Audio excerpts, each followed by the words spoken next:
Smoak.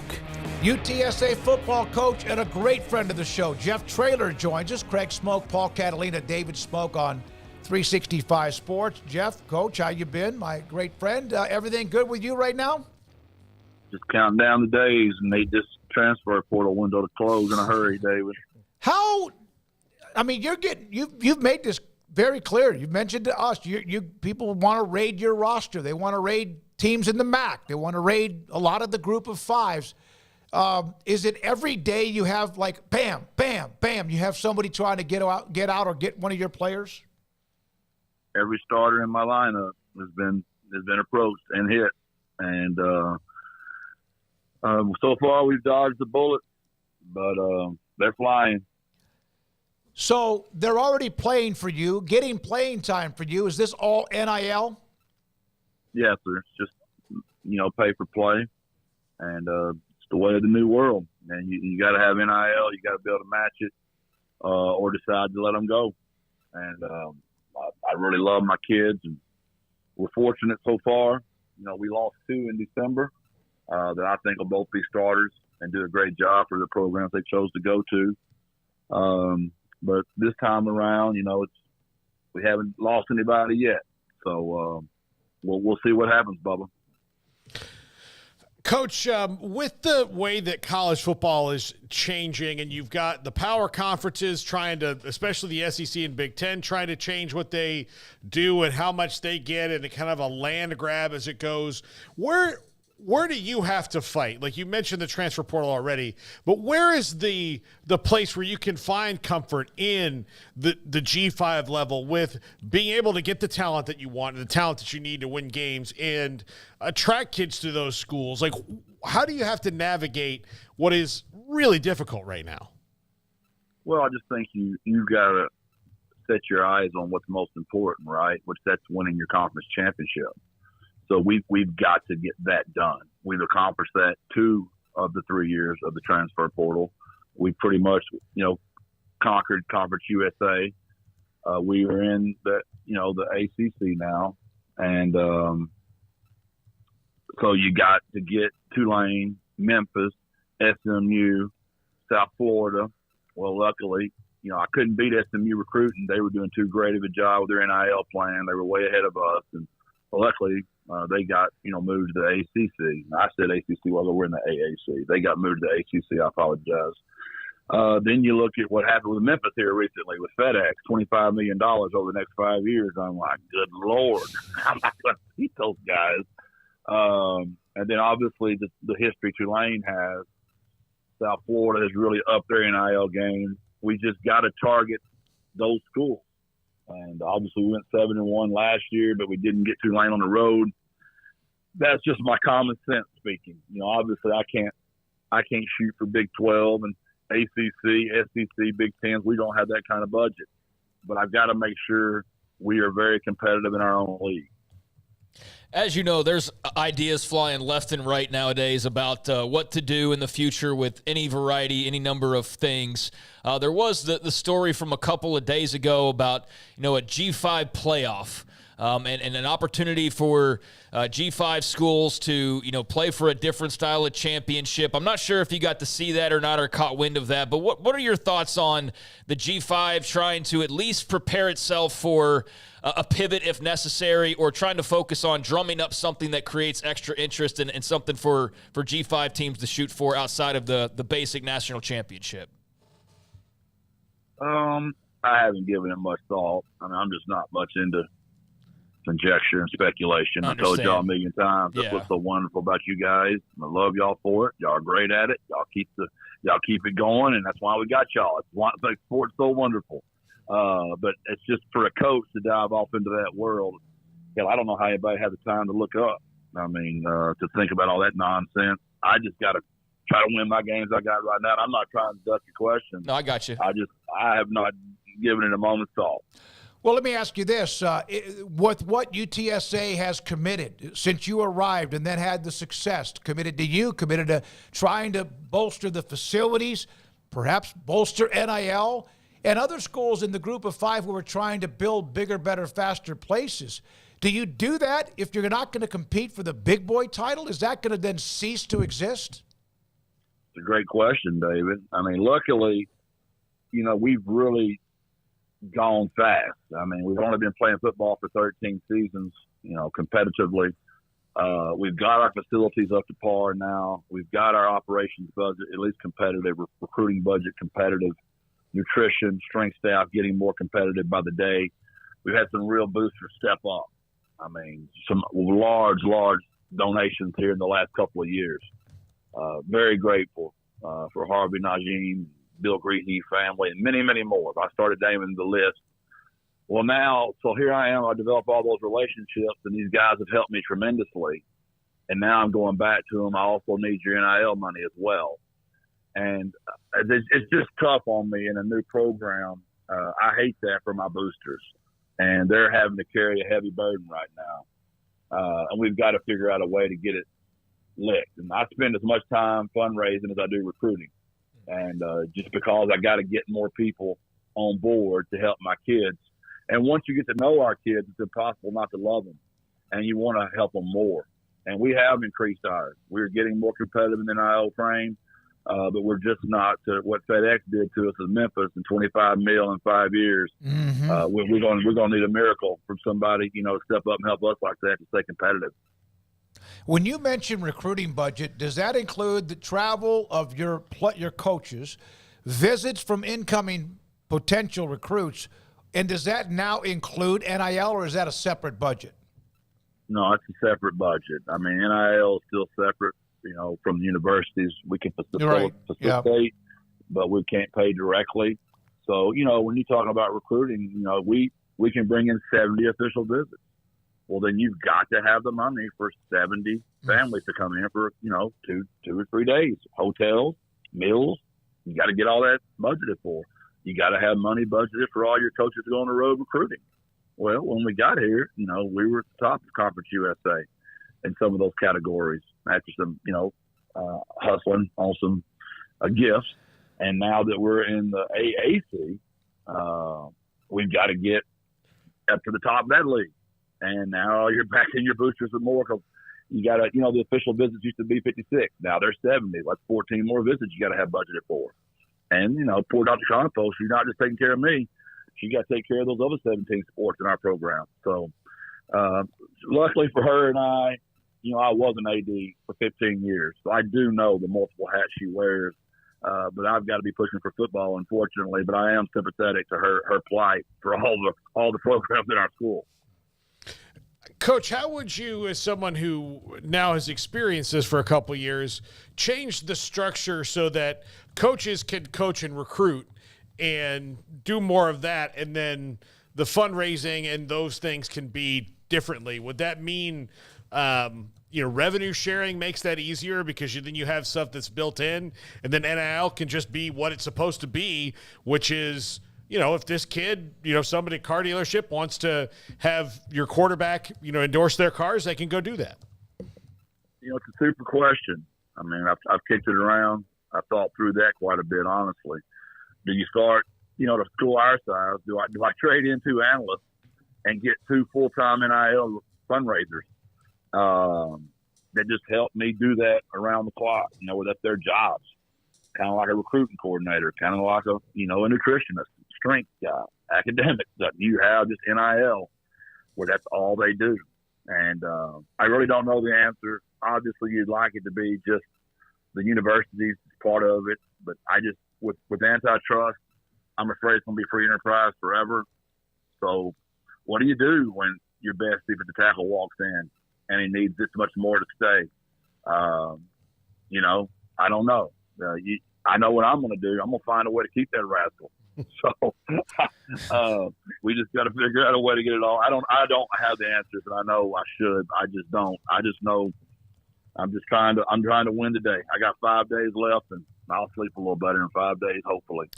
Coach, your spring game is come and gone. I know we'll talk about that and the team, and obviously a big change at quarterback and all of that. But just with all that you've talked about here over the last few minutes, and with spring football, knowing that the entire time you're practicing, there's guys trying to be picked off left and right. do you just, I mean, how do you approach it? Do you just approach it like this is my team and we just got to work like we would always work? Or does it change the chemistry of spring, knowing that the team that you're working with now might not be the exact team that you're working with in about 4 or 5 months? I'm a little disappointed in myself for last season. I think I changed too much as a coach. I was so worried about losing players. I think I'm not saying I turned, my eye and didn't look, but I just don't know if I was as hard on and tough on as I should have been. I think it cost us a couple of games on the road. You just can't go on the road and win tough road games unless you're a really tough football team. We've been extremely successful winning at home, like one of the top records in the entire country. And we've won our fair share on the road as well.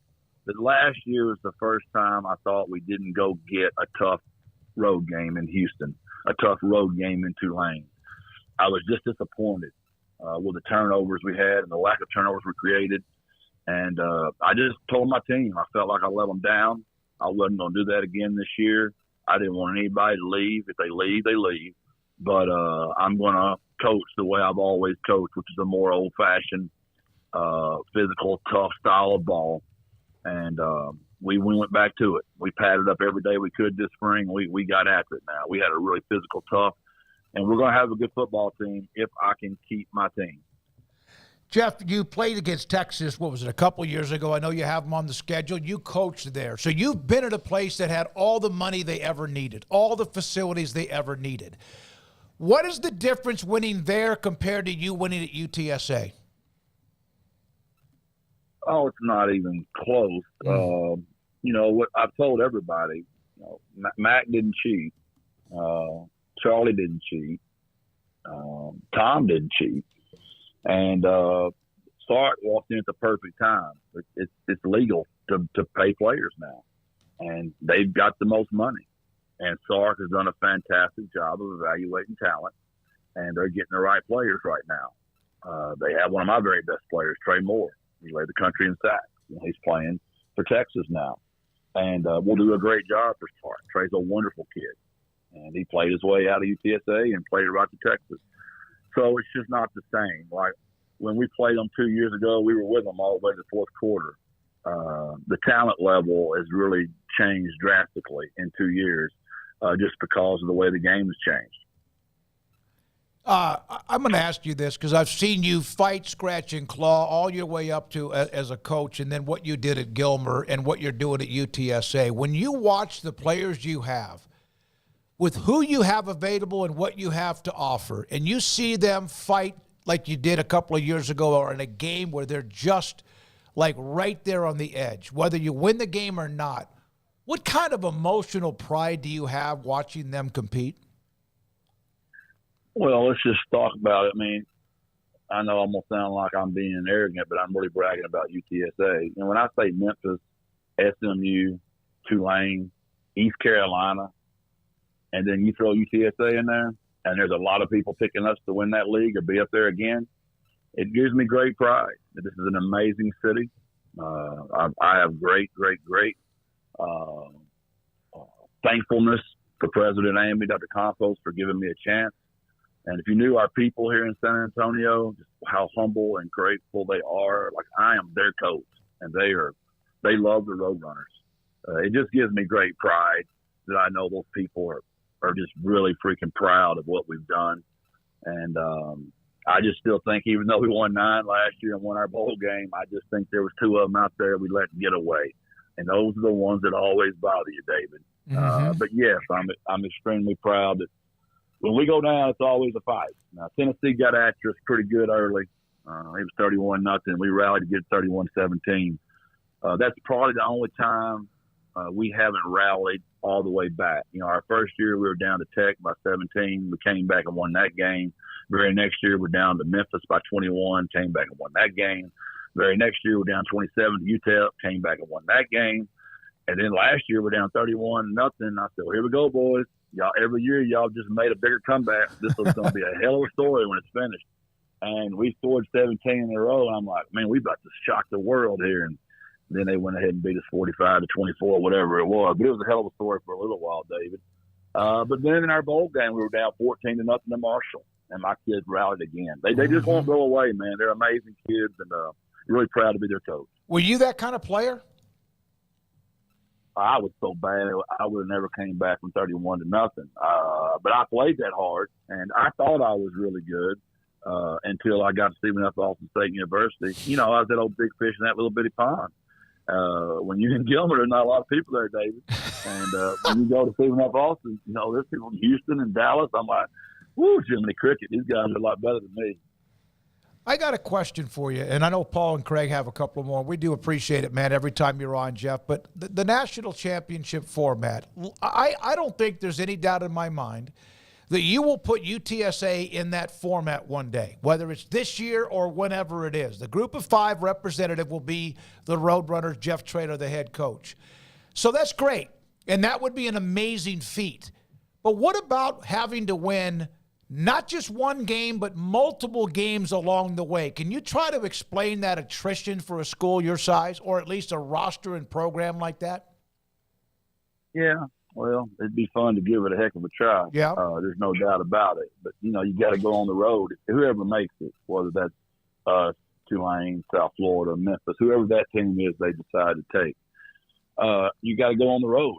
Your very first playoff game. And I believe you're playing the highest seed that's available to play that weekend. So the tournament's built to knock you out quickly. But that football's a crazy thing, brother. And you probably have to overcome a few penalties that aren't going to go your way, a home crowd. But it's happened before. Those are the memories we always talk about to this day. We can start rattling off a lot of those teams. App State, A&M, we can get started rattling, right? And it happens. And you just love to be in one of those movies one day, whether it's Hoosiers or the Roadrunners in the Big 12, the Final 12, whatever you want to call that playoffs format. I'm all for a good movie script. Okay, then that leads me to a question I wasn't going to ask you until you said it. What is your go-to sports movie that just gets you next level fired up? Well, my go-to movie is Lonesome Dove. I mean, there you go. I used to watch it because of just the shooting them up and all that stuff. But I've gotten so old now. The friendship of Woodrow and Augustus is what I like to watch now. But as far as a Cinderella Man, probably the boxing movie moves me every single time. But there's a lot of them I could rattle off all day about those things. Now, obviously, I was a basketball coach when I first started, so Hoosiers is high on the list. There's a lot of them. Jeff, when you were and built Gilmer into a state championship caliber team, and there are schools in East Texas that have had their runs, Carthage, obviously Dangerfield, although they're a smaller school now, and many others. There was that time, Jefferson, Pittsburgh, I could go on and on. But when you got to the top, how did you know if a team that was like normally 5-5 or someone you beat 58-0, how did you know? Could you tell if that team or coaching staff were on the verge of something special because you had done it yourself? Oh, yeah. I knew Josh Gibson at Pleasant Grove. My last year there, I was ahead of Josh 49-0 at halftime in the playoff game. And I told Josh, they're going to do it. They're going to do it. I could just tell the way the kid was wired, the kind of job it was. I'll never forget helping Scott Thrack at that job at Carthage. I'll never forget talking to that superintendent. And I said, I'm literally handing you someone that's going to do a better job at Carthage than I did at Gilmer just because the job is better. And Scott's a super, super coach. But I knew when I helped Scott, I was handing over somebody that's fixing to make that a dynasty there. Not every job can be that. But there are certain jobs that can be. So that's just two examples. I knew when Josh got to Pleasant Grove, and I knew when Scott got to Carthage, the times were fixing to be way different. Gilmer got him. How about that with Coach Metzel in that playoff game, and went on, of course, it had a great run, a fantastic run for Gilmer, and you set the table. What's cool? For that. What? You know what's cool about that, David? This is the first year we were allowed to be to state championship games. And I had a booster. Rad Weaver was kind enough to fly all my coaches in. And so all of us were on the sideline for that Gilmer game. That's the first time we had all been back together. My staff, those are all my former coaches, all my former players. those former players are all coaching for me now. A lot of those guys, Olin Johnson, my very first quarterback, coaches the wide receivers. Daniel Dye won me a state championship at linebacker in 04. He coaches the linebackers. Well, that's the first time we'd all been back together on that sideline since our last state championship in 2014. And you talk about one of those moments where, I'll tear up thinking about it. You got to remember, I'm an alumni. And that's where I lived and graduated from, and we weren't any good when I went back. And that thing's been rolling now, David, for going on 25 years. Absolutely. When you talk about somebody, it makes me proud. That get old man crying now. You gave me goosebumps, man. Appreciate it, Jeff. Good luck with all everything that seems going on in college athletics. Love you. We appreciate your time, and good luck with holding on. I know you will fight, scratch, and claw like your players do to make sure that you get to keep as many of them, if not all of them, and I hope you do. Thanks for your time. I'm going to tell you, like I've always told you, David, we get paid to coach football. That's a hell of a lot better than me pulling lumber at Dean Lumber Company back in 1983. So we're doing all right. Y'all have a great day. Thank y'all. God bless. Birds up. There's a guy with all sorts of angles on where we are with college athletics.